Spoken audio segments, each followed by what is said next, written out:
All right, you did well on the exam. Class average was 62. I always aim for 65, so I was very happy. 11 students scored 100. I believe that my exam review was extremely fair, according to some instructors, perhaps even too close for comfort. I did a problem with parallel resistors and a battery. I applied Gauss' law for cylindrical symmetry. I spent quite a bit of time discussing where charge occurs and where charge cannot be located on conductors. And I hit the idea of capacitors and dielectrics also quite hard. I prefer not to think about a rigid division between pass and fail, but I'd rather tell you that all of you who scored less than 47 in my book are sort of in the danger zone. Now, that doesn't mean you're going to fail the course, nor does it mean that you will pass the course if you scored 70. But those people are in the danger zone.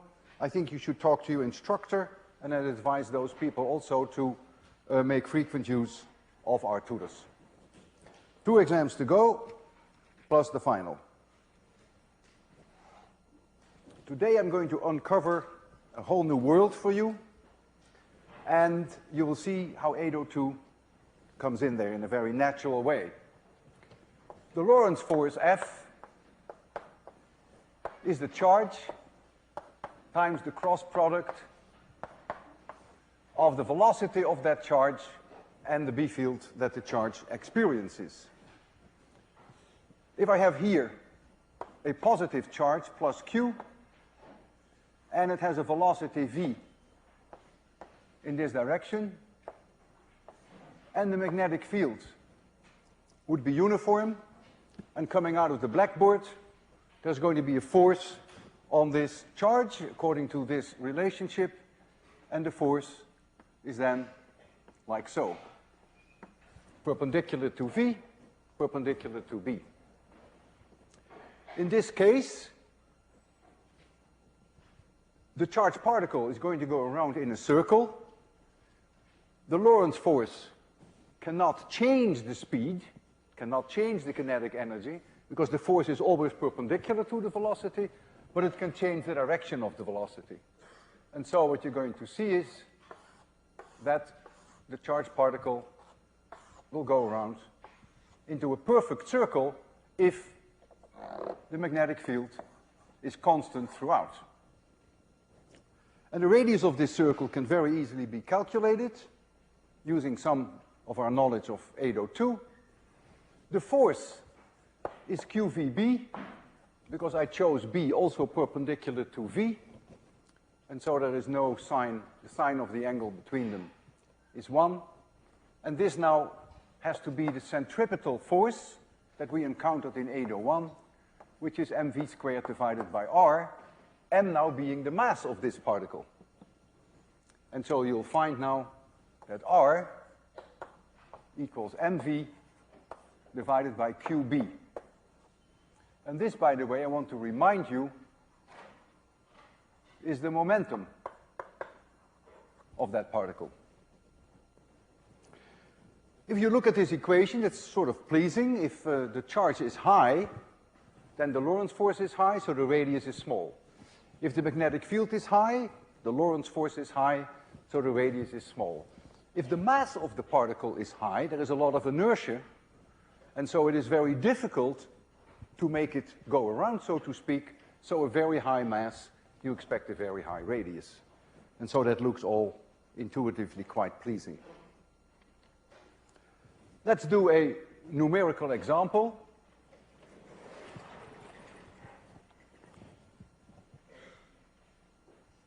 I take a proton, P stands for proton, and I take a 1 MeV proton.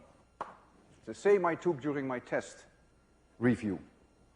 1 MeV means that the kinetic energy is 1 MeV is the charge times the potential difference over which this proton was accelerated. In this case, delta V would be 1 million volts.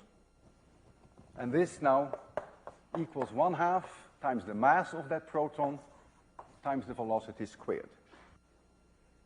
In this case, if I have a 1 MeV, so there's 1,000,000 volts, you will find that this is 1.6 times 10 to the minus 13 joules.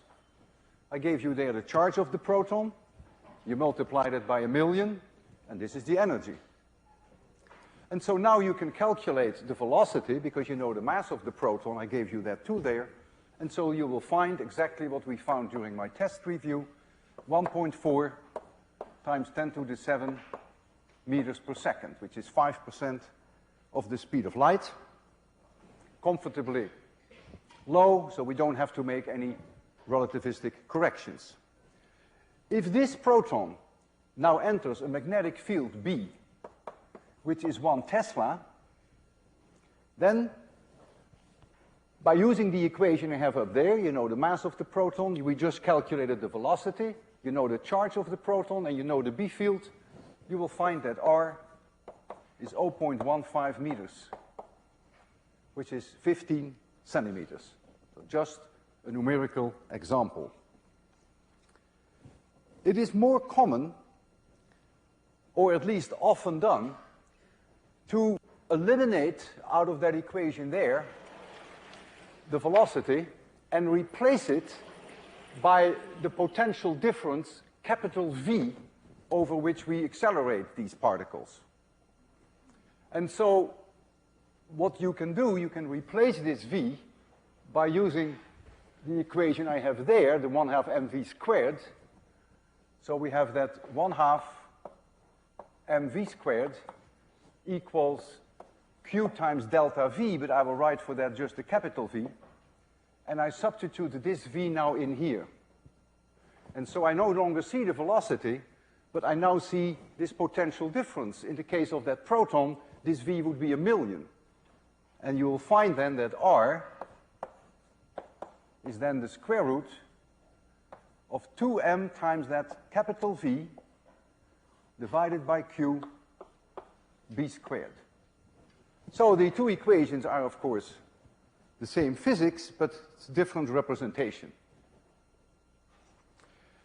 If you put in for V now 10 to the 6, mass of the proton, charge of the proton, and 1 Tesla field, of course you find exactly the same 0.15 meters. Now this is all nice and dandy, but this works as long as the speed is much smaller than the speed of light. If that's no longer the case, then we have to apply special relativity, and that is not part of this course, but I would like to briefly touch upon that today. I can show you how things go sour, because suppose we have a 500 kilo electric volt electron. So that means that in this equation here, the V is 500,000, the Q is the charge of the electron, M is now the mass of the electron, and if I apply that equation, I find that V is 4.2 times 10 to the 8 meters per second, and that is larger than the speed of light. So that's clearly not possible. The actual speed, if you make relativistic corrections, is 2.6 times 10 to the 8 meters per second. And although I don't expect you to be able to make those relativistic corrections, I will make them today, and you will see why I have to, and I want to show you that, in fact, this is not all that difficult, even though I will not hold you responsible for these equations. So what I have here is now the kinetic energy is again QV, that's not changing, but it's no longer 1/2 mv squared, but it is gamma minus 1 times mc squared. And gamma is defined there, it's called the Lorentz factor. And so if you know now for the electron that capital V is 500,000, you can calculate what gamma is from the first equation, and then you go to the second equation and you find what the speed is. And you will see then that you never find the speed larger than the speed of light. And so we now have to make a correction also for the radii, and those corrections become, again, relatively easy. This now requires a factor gamma, and you see that on the upper blackboard there. And this 2 now has to be replaced by gamma plus 1, and then everything is okay. So I don't expect you to know this, but I don't want you to think that all these relativistic corrections come out of the blue, nor do I want you to think that it is very difficult. It really isn't. The equations are extremely straightforward. So I want to show you now some of the results that we just discussed. The 1 MeV proton and the 500 keV electron. This is on the web. You can click on lecture supplements and you can make yourself a hard copy. So here you see the kinetic energy, 1 MeV proton. Notice the speed that we calculated there is non-relativistic. Gamma is very close to 1. You don't have to make a correction. And in a 1 Tesla field, you get a radius of 15 centimeters, what we just calculated. If you go to a 50 MeV proton, you're sort of on the borderline between relativistic and non-relativistic, but still non-relativistic enough. And if it is non-relativistic, you can clearly see here that the radius goes with the square root of capital V. And for a 50 MeV, capital V is 50 million, and for 1 MeV, capital V is 1 million. And since it goes with the square root of V, you expect roughly the radius to be the square root of 50 times larger, which is 7, and indeed you see that. So you see from 15 centimeters, the radius goes to about 1 meter. Here is our 500 keV electron. And notice that I did the calculation correctly. This is relativistically corrected. Now you get the 2.6 times 10 to the 8 meters per second by applying the formalism that you see there. I will leave this here throughout this lecture because I will return to this several times. I want to show you a cute demonstration. I have an electron gun here, and the electron gun comes like so. So this is the velocity of the electrons. I put a minus sign there to remind you that they are electrons. If electrons go in this direction, the current goes in that direction. And so if now I have a magnetic field, which, let's assume the magnetic field is in the blackboard, this is B, then I cross B is the direction of the force. I is in this direction, B is in the blackboard.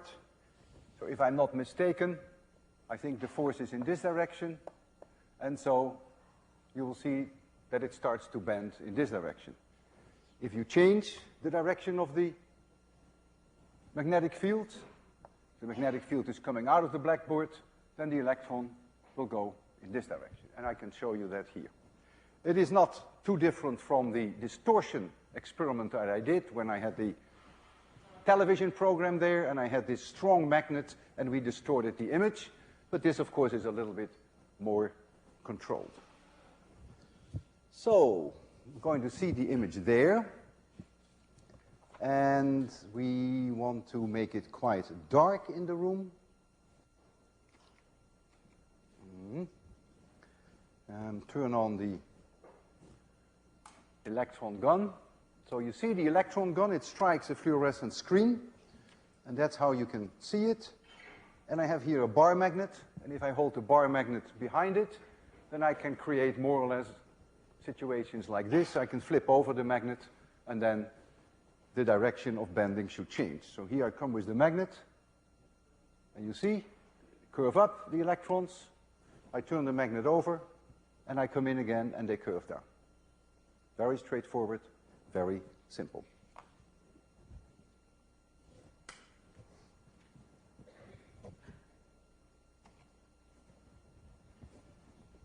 Okay.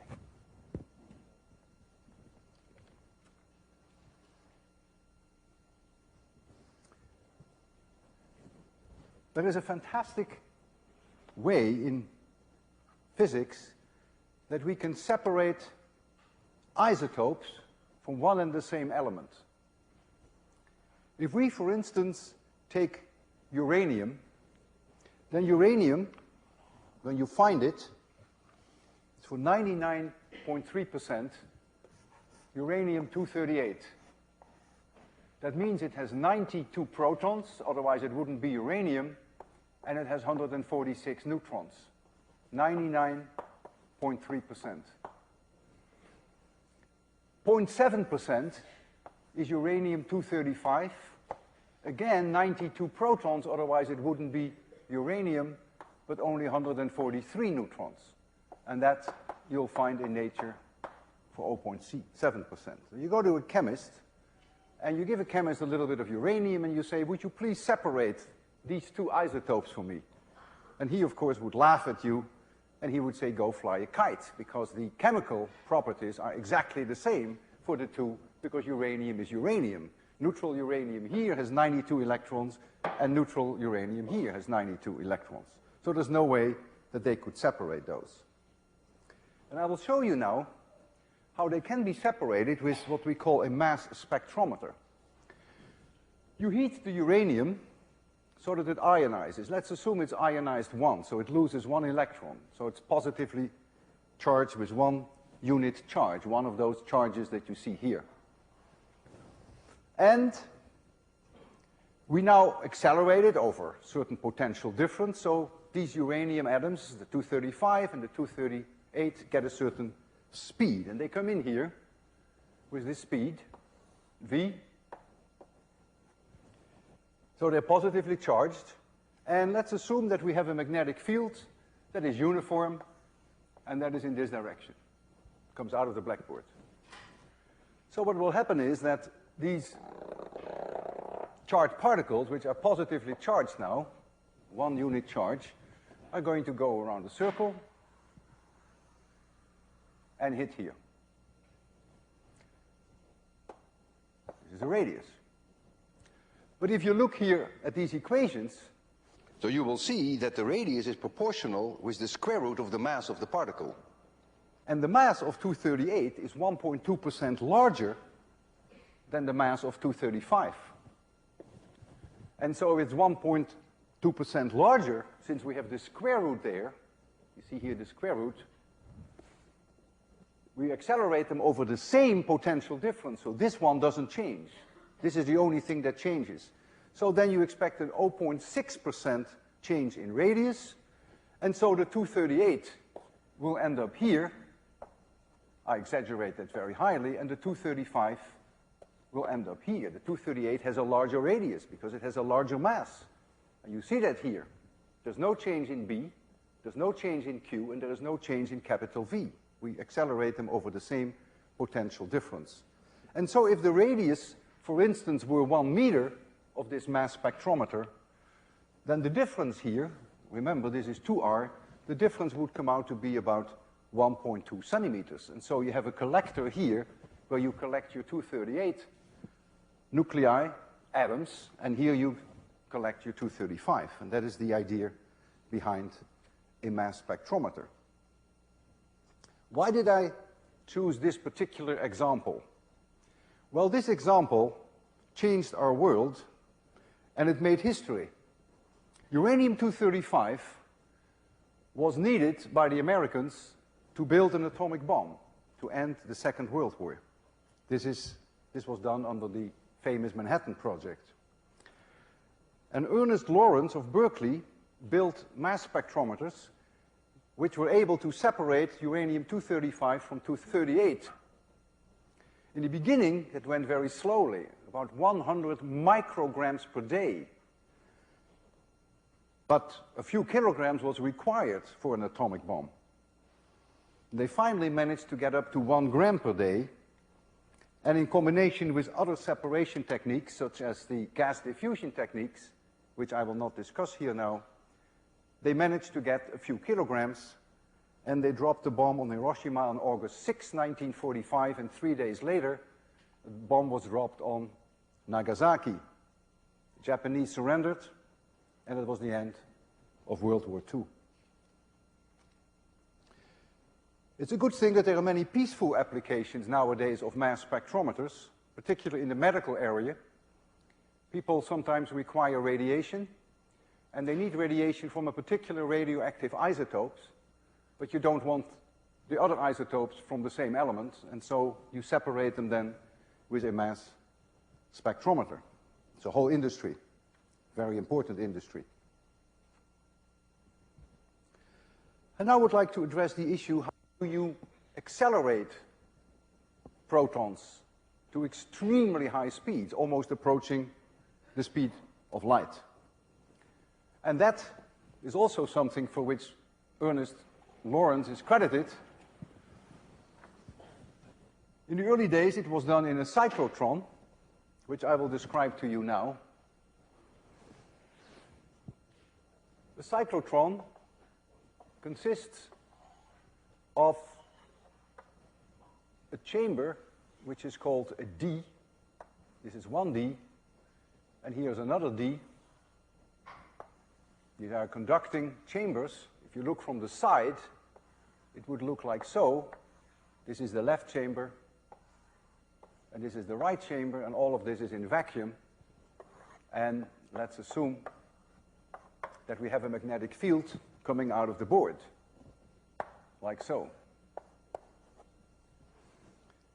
So let's revisit our 1 MeV proton.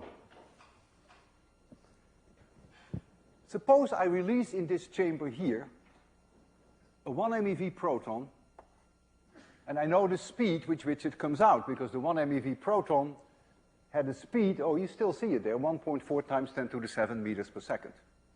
We also know that in a 1 Tesla field, let's make this 1 Tesla, that the radius is going to be 15 centimeters. You see it up there. So what is this proton going to do? It's going to do this. But when it gets there, a potential difference is introduced between these two Ds, so that this is high potential and this is a low potential. And so you're going to get an electric field now in this gap, in this direction, and so this proton is being accelerated. And let's suppose that the difference in potential is 20 kilovolts. Then this proton will gain in kinetic energy, it will gain kinetic energy 20 kilo electron volts. That's the way electron volt is defined. And so you start off with 1 MeV, so when it has crossed this gap, it is now 1.02 MeV, 20 keV more. The radius now is larger.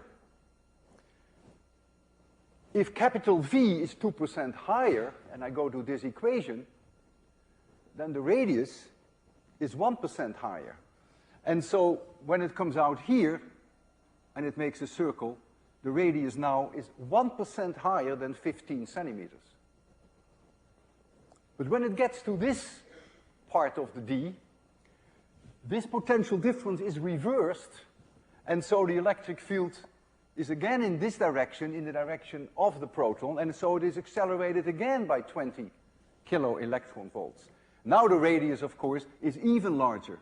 And so very gradually, every time that it reaches the gap, the potential difference is changed in direction to accelerate the proton, and so it gradually spirals out then to the largest radius that you have. So during one full rotation, it gains 20 kilo electron volt once and 20 kilo electron volt twice, so it gains 40 kilo electron volts.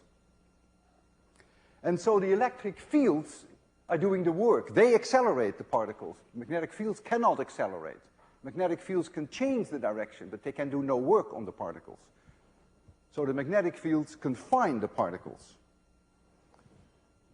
So let's assume we go 1,225 full rotations. During each rotation, the kinetic energy increased by 40 keV.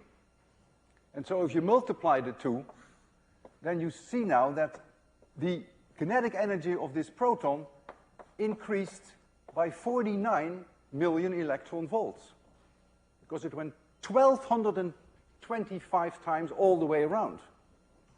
And so now you have 49 MeV plus the 1 MeV that you started with. So now you have a 50 MeV proton. You see the second line there?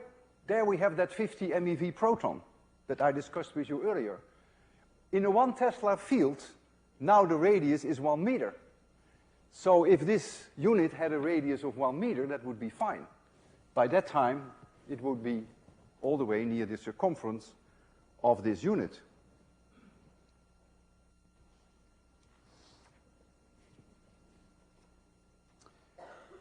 What is remarkable and not intuitive, that the time to go around, as long as we don't have to make relativistic corrections, that the time for a proton to go around is independent of its speed. Not so intuitive. And you can see that very easily, because the time to go around is 2 pi r divided by its speed. You see, the radius is proportional to v.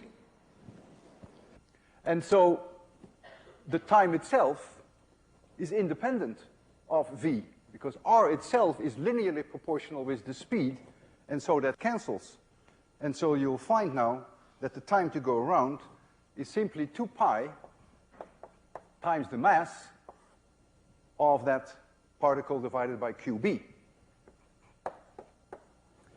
And if you correct relativistically, then you have to multiply by gamma. But if you stay non-relativistic, then it's independent of the speed of the protons.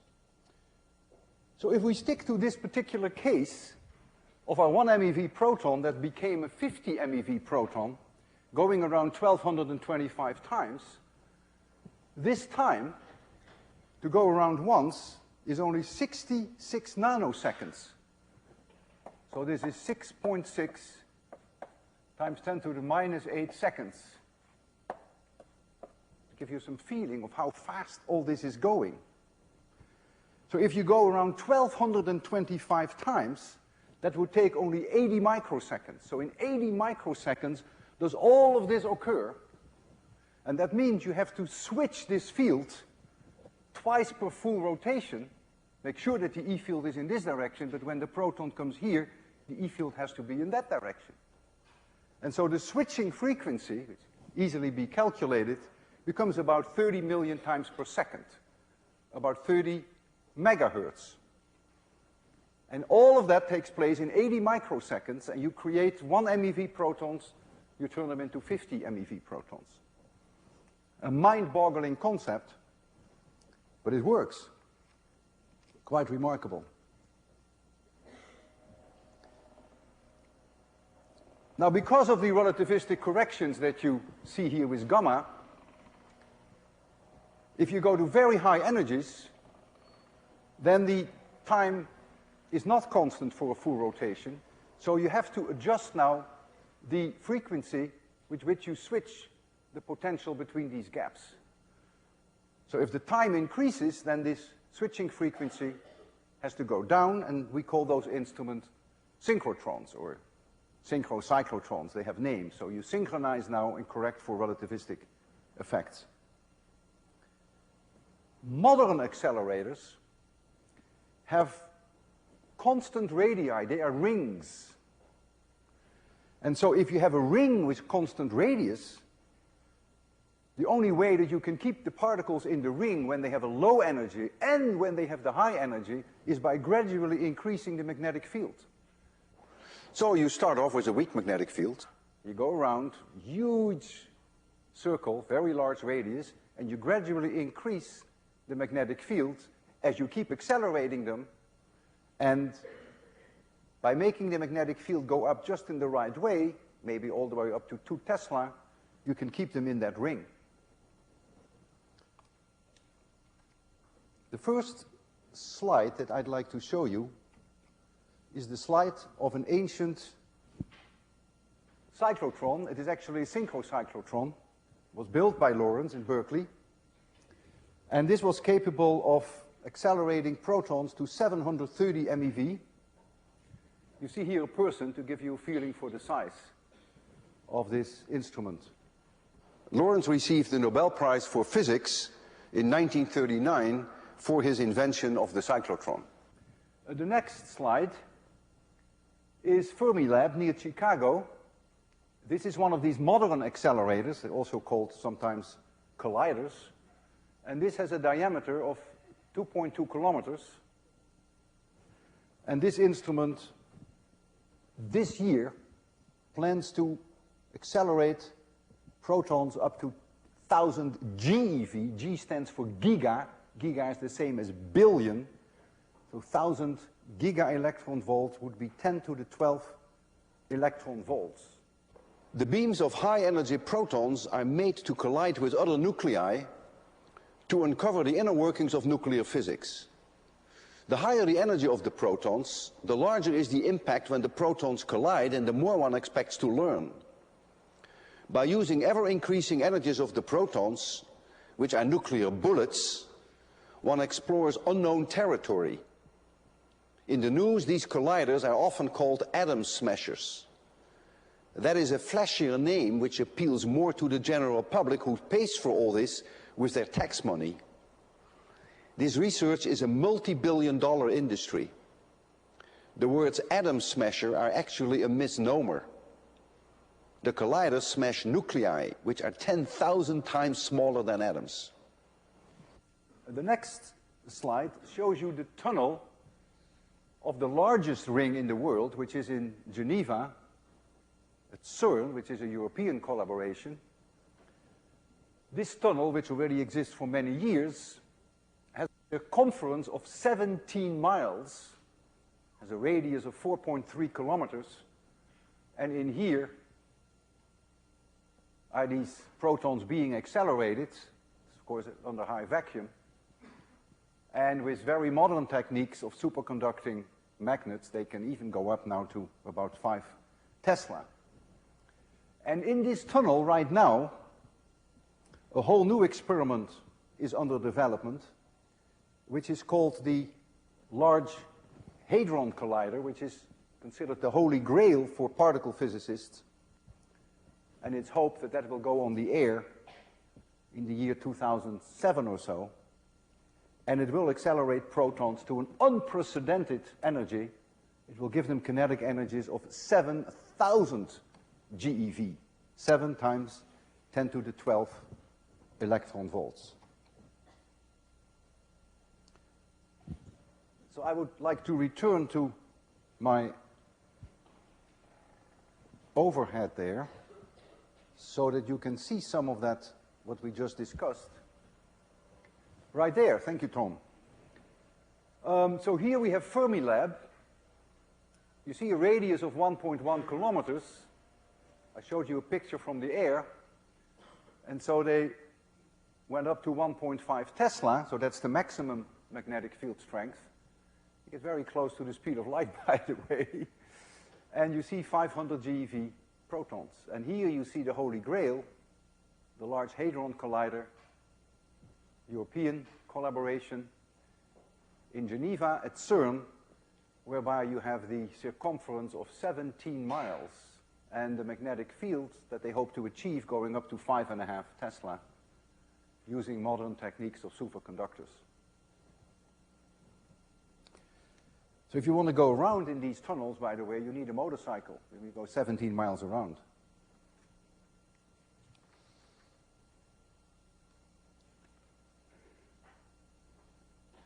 The goal of all this physics, of all these experiments, is to enter new territory, to learn about these mysterious nuclear forces, and to see what is inside protons and to see what is inside neutrons.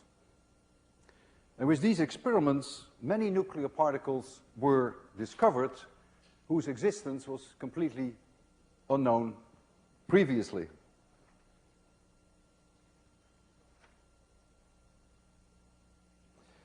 Now comes the issue, how can you see the results of these collisions, of these particles with very high energies?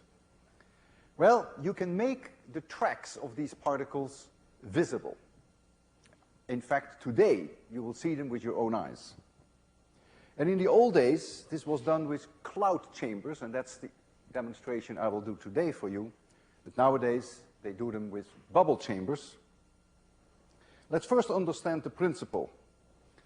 If you have a charged particle, whether it is an electron or a proton or an alpha particle is the nucleus of helium.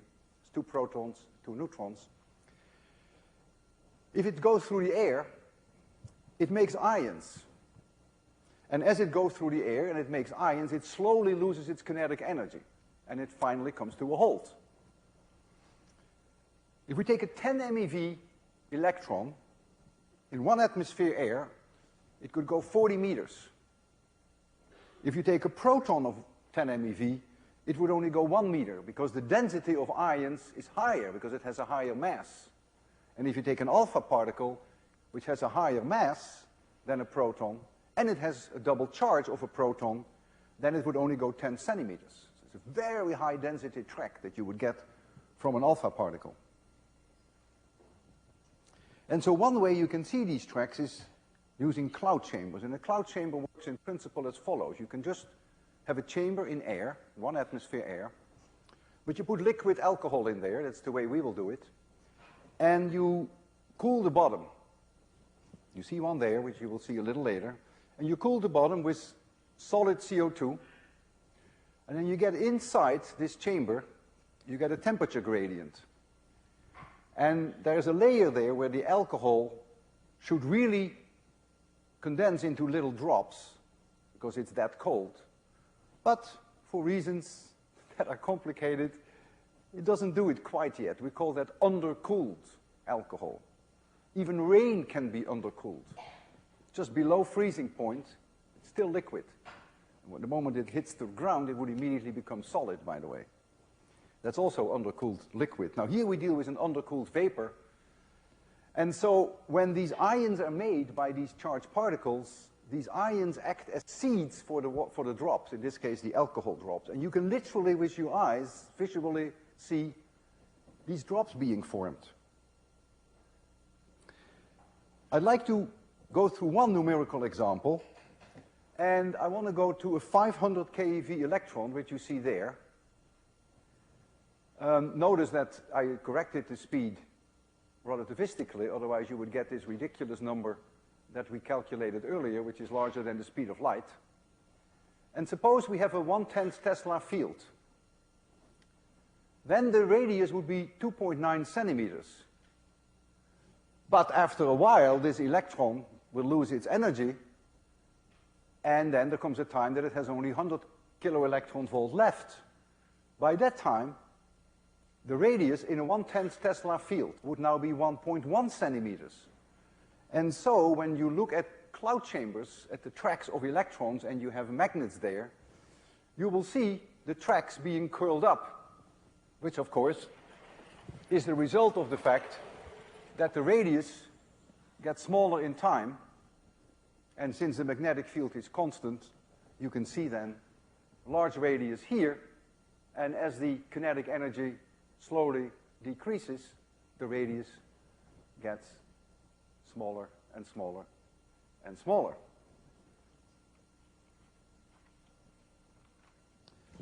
So let's look at a few more slides. In 1932, Anderson noticed a track in a cloud chamber which had the appearance of an electron. It had the right mass, it had the right charge, but the direction of curvature was wrong. And so he concluded that it was an electron which was positively charged, which is now called a positron. And these positrons had been predicted on purely theoretical grounds by Dirac. And Anderson received the Nobel Prize for his discovery in 1936, only 4 years after he discovered the positron, and Dirac had already received his Nobel Prize in 1933 for his theoretical work. The bubble chamber is an advanced form of the cloud chamber. In the bubble chamber, liquid hydrogen is used, and if now the ions go through, the ions become the seeds now for little gas bubbles. So you have liquid, which really should have been gas, but it's not quite. And so now it forms gas bubbles. So in a cloud chamber, you're going to see the drops. In a bubble chamber, you see gas bubbles. But the idea is the same. And Glaser, who invented these chambers, he's also from Berkeley, by the way, he got the Nobel Prize for that in 1960. So let's look at the discovery by Anderson. Here you see a positron coming from above, and this positron has 63 MeV kinetic energy, and Anderson put some half a centimeter of lead in there, which is very clever. Think about that. When it comes out, the energy now is less, because in the lead it produces a lot of ions, and so it loses a lot of kinetic energy, and it comes out with roughly 23 MeV. And why did he do that? Because now he knows for sure that this particle came from above. Because when it loses energy, the radius is smaller. That's why he was sure that it was curved in the wrong direction. If he didn't have the lead, you never know whether the electron came this way, in which case the curvature would be perfect. But now he knows it comes from above, and if this had been an electron, it would have curved this way. So this is one of the early discovery cloud chamber photographs by Anderson. The next slide is a bubble chamber, and you see here both a positron and an electron in a constant magnetic field. And it speaks for itself. Notice that the curvatures are exactly in opposite directions, and you see this spiral structure that I discussed with you. As the electrons lose their energy, and since this is a bubble chamber which has an enormous density, 1,000 times higher density, say, than air, these electrons don't travel 40 meters in these chambers. In air they would, but in this case it is substantially less, and so you can roll them up nicely. And you can study then their momentum and their charge.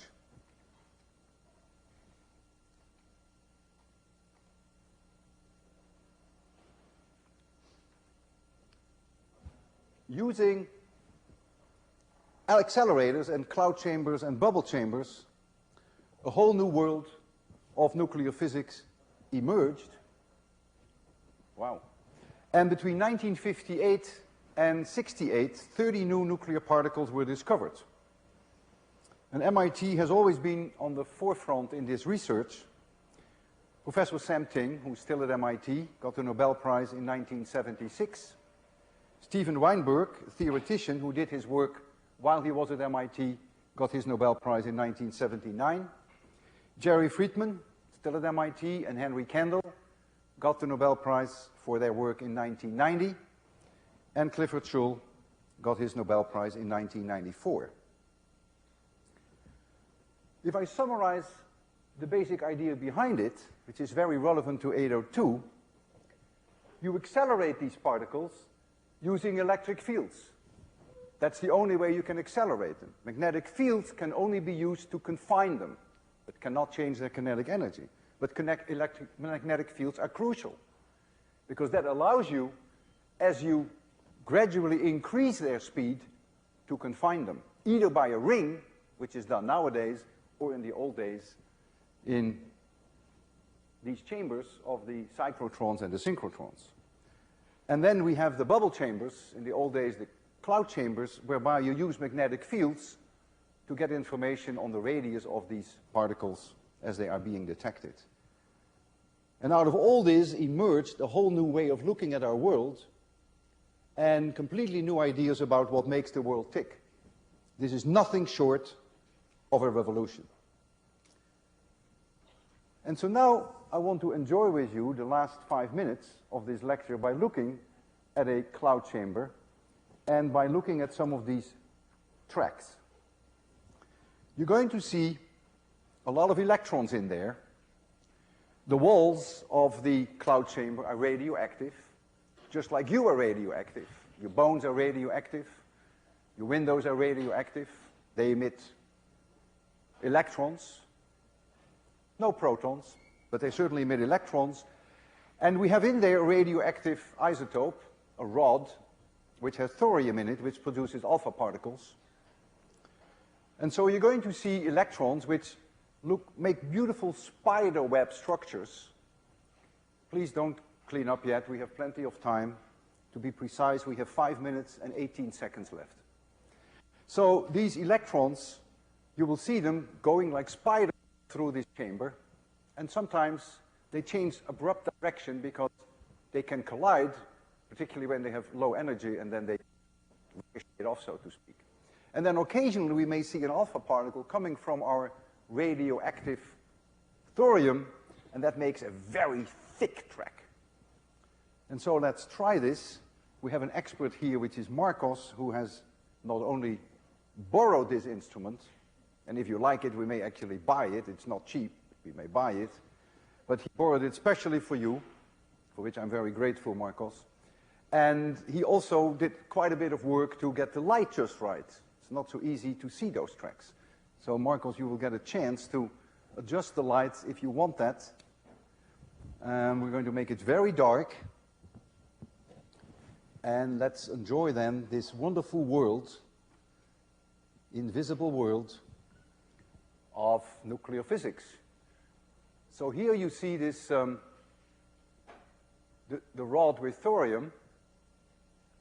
So Marcos, feel free to adjust the light if you feel the need. I will go into the audience as well and see whether we can identify the electrons. Oh, there was an alpha particle. So this is this rod. And so the bottom of this chamber is cooled with solid CO2. Ah, there was an electron, very nice. As I said, you know, they almost look like spider web. There was an electron here. So also keep an eye on this rod, and occasionally you will see a very dense track, which then indicates there was one. That's an alpha particle. There's a beautiful alpha particle. Just enjoy this. You know, you're looking at a world which is completely new. Think about it. You're looking at the world of nuclear physics. You're seeing individual electrons. And occasionally you see alpha particles. Here, there's one coming out. And think about the physics, what's going on here. This alcohol, which refuses to become drops. And then these ions say, we force you to become what? He is an alpha particle. I don't know what it's doing there. So these ions force this alcohol vapor to become drops. It's an incredible, complex picture that you're looking at. It is amazing every time I see this. It's absolutely fabulous. And all through these very simple rules. Let's think about it. We have the Lorentz force that makes these particles go around, electric fields that you can use them to accelerate them, and then this subtle way that you can actually make them visible, individual particles visible. It is a new world. And the goal of my lecture was to make you peek into this world, which has revolutionized our whole way of thinking. Thank you.